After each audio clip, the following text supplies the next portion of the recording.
In this video, I started out with $0 in a truck and spent the last 2 years building the farm to where it is today. So we're back again for season 3 to see if we can expand the farm even more. So if you guys enjoy content like this and you want to see more, be sure to subscribe and dropping a like helps too. Anyway, let's go do some farming. Well, boys, it is another day out here at the farm. We got $53,900 in the bank account, looking pretty good here so far this year, but there's more work to be done. Now, I got a call from our local equipment dealer this morning, and he told me that there was a livestock trailer in, which is perfect timing because, well, we need to get some livestock in the new barn that we just built. So we're hopefully going to go pick that up and then drop some big bucks on some new animals. Alrighty, here we are. Oh, they got some new equipment in. That's kind of cool. All right, there's the trailer right there. It is a little bit used, nothing too crazy. It's still pretty new. Gotta go check out that new baler they got there in a minute. Anyways, this is the stock trailer here. Nothing too crazy, but I think it will do the job for sure. I don't know what he wants for this yet, so I'll have to go ask him. It should work to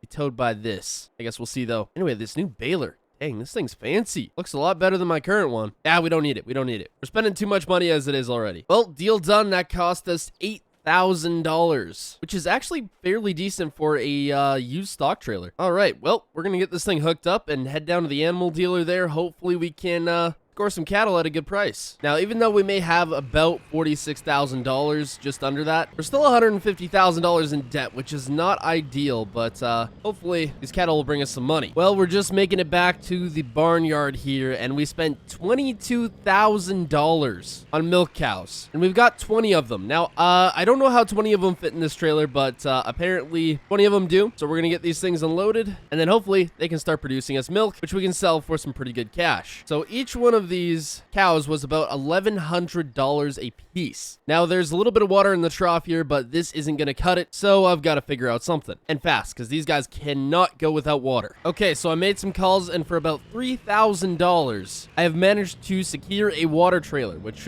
we need badly. Anyways, I made a call to a neighbor. He had one sitting around there. I asked him if he wanted to sell it, and he was like, sure. So we ended up picking that up for a cool $3,000, which sounds like a lot for a water trailer, but this thing's pretty dang fancy. Check it out, water trailer secured. Now, while we don't have any water on our property, we have another neighbor real close to us that does. Called him up and asked him if I could pull it out of his dugout there, and he said sure, so we're gonna head on down there, fill this thing up, since it already has a pump on it, and take it back there to the barn and fill up the water trough. All right, here we are. He's already got all this pump set up here, so this is actually real nice. It's free to him, so he ain't even gonna charge me anything for it. Use open water valve. Huh. Couldn't have guessed that on my own. All right, this thing's filled up. Let's go get it back to the barn. After making it back to the barn, got to filling up the water trough, and after a few loads, the trough was now full, and the cows were taking a bath in it. But with that now out of the way, we could get to more pressing issues. One of them being that fall was closing in, and the grass in the pasture would not be around forever, so we were gonna have to get some hay to keep the cows happy. So it was time to get haying underway. And with the first outlines of the field now done, the haybine was running great, and there was surely nothing that would stop us from bringing in a great crop. But sure enough, there's never a dull moment on the farm, and our great momentum was brought to a halt by a single hydraulic cylinder. And after a couple calls around, I found out that it would be a 2-week wait for this particular cylinder, and we would not be able to continue haying. Okay, so as you guys can see, we're in a bit of a predicament. And the main cylinder that turns this whole deal side to side is now broken, and unfortunately, the new one is 2 weeks out. Now, in theory, we could run the haybine like this, but it would not be ideal, and frankly, I'd prefer not to run it exactly like this, because you can't turn it side to side, makes things difficult. However, I do have a solution. Now, the other day I was looking in the paper and saw an ad for this, a John Deere 2280. It also came with the perfect head to cut hay with. So I'm gonna go make some calls here and see if we can work something out. Okay, so here's the current situation. I have struck a deal for the new swather. Well, the new swather that's going to be new to us. It's not new at all. Anyway, we have agreed to trade for the dozer on top of some cash, of course, because this dozer is not worth anything close to what that swather is. So we're going to load this thing up, head on out to the guy's place, and I'm hoping that that swather fits on here. If it doesn't, I may have to figure out another way to transport it, or maybe I'll just drive it. I'm not entirely sure. Now, it's a good thing I'm not afraid of spending money, because if I was, we'd be waiting another another 2 weeks to start haying, and that would not go over well. We're already a little late to the punch as it is, but I think I can justify it with all this new cleared out land. We have a lot more hay ground this year, so it should come in use. And I also asked you guys in the last video if you wanted me to sell this thing, because I didn't think I was going to need it, and a lot of you agreed that I should. This is kind of a roundabout way of doing it, I guess. But man, I am in luck that that guy wanted to trade.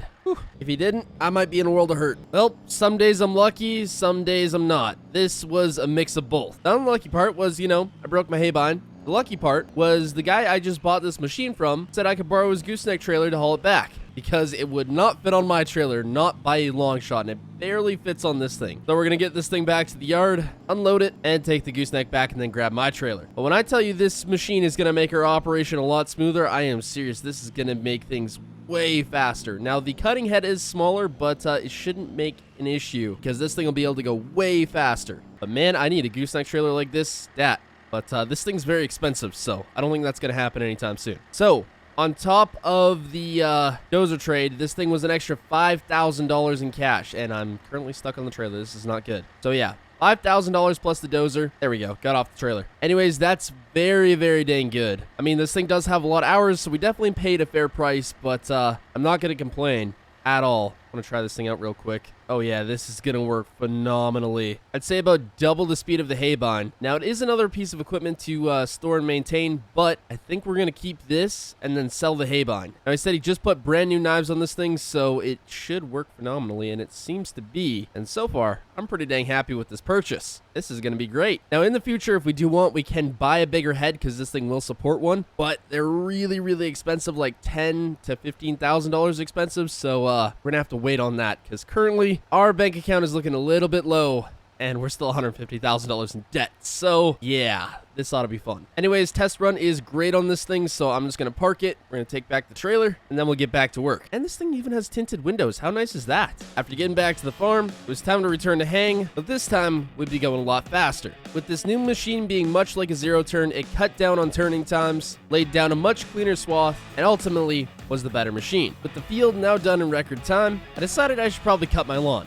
because frankly, it was getting a bit long. So I'm currently cutting along the side of the road here. Figured I should get every little bit of grass I can, pay for all the new equipment we've gotten in the last little while. If I keep going at this pace, I'm just going to bankrupt the farm. I got to slow down a little bit, but it's really hard to when you keep having breakdowns. A little bit annoying, but this thing should not have any issues. It's the John Deere. That thing's a New Holland, so that's probably why it broke down. That'd be my best guess anyway. All right, looks like we got most of the lawn cut here. We have all that back there, but I'll do that at a different point. I have to move some equipment and all that. But new swather seems to work good.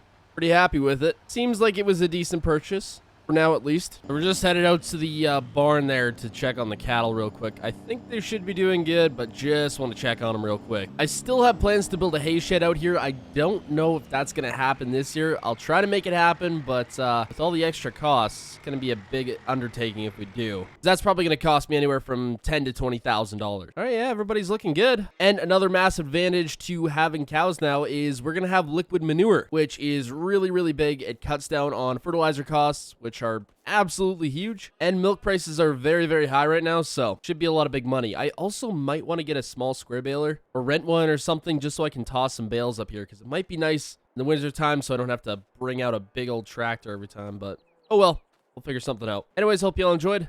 Subscribe. Goodbye.